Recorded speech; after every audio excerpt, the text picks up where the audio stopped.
How much food do you throw away? Think about all the scraps, leftovers, and spoiled food that winds up in your trash. Multiply this by everyone in your community, and you begin to realize the scale of how much food goes to waste. All told, almost a third of all food in the United States is thrown away. This food decomposes at the local landfill and creates methane, a powerful greenhouse gas 23 times as potent as carbon dioxide. While methane gas is dangerous if it escapes into the atmosphere, it is also a useful fuel. Some landfills attempt to collect methane to send to power plants for burning. A local example is the UNH cogeneration plant, which has been using landfill gas to provide 85% of the university's electrical needs since 2006. However, indirect collection means that some gas is lost and organic solids remain buried in the ground. One solution is to have everyone collect their waste individually in a device known as a biodigester. Waste is shoveled into a pit with bacteria and covered with a tarp. As the gas is emitted, it can be collected and used immediately. These devices are popular in developing countries like Nicaragua, where the natural gas burns cleaner than firewood. However, these biodigesters use mostly animal waste to generate usable amounts of methane. While this is useful for farmers, the individual household in the U.S. doesn't produce enough methane to be practical on an individual level. Few people have the space, money, or desire to install the digesters.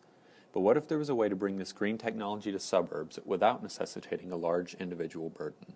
We envision using economies of scale and existing waste management solutions to bring large-scale food recycling to urban and suburban America.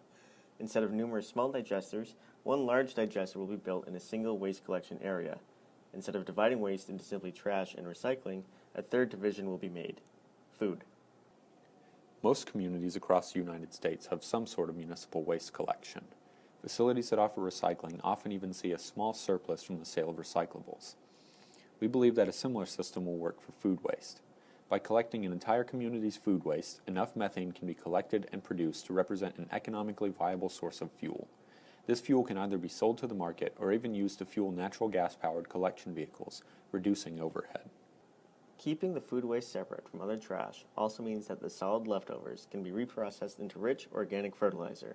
Instead of burying nutrients, the leftovers can be sold to farms, offsetting a reliance on standard chemical fertilizers.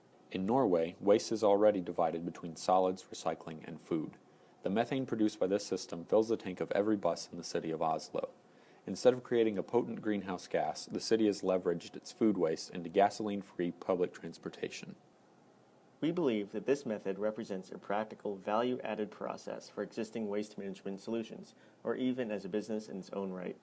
This process is one of the rare solutions where everybody wins. Greenhouse gas emissions are reduced, waste management operations see greater income, and food waste re-enters the farming cycle as a rich and productive fertilizer. Even better, it happens with little extra investment of time or capital for the individual waste producer. With this food-to-fuel program, your next burned or leftover dinner might just not be a waste after all.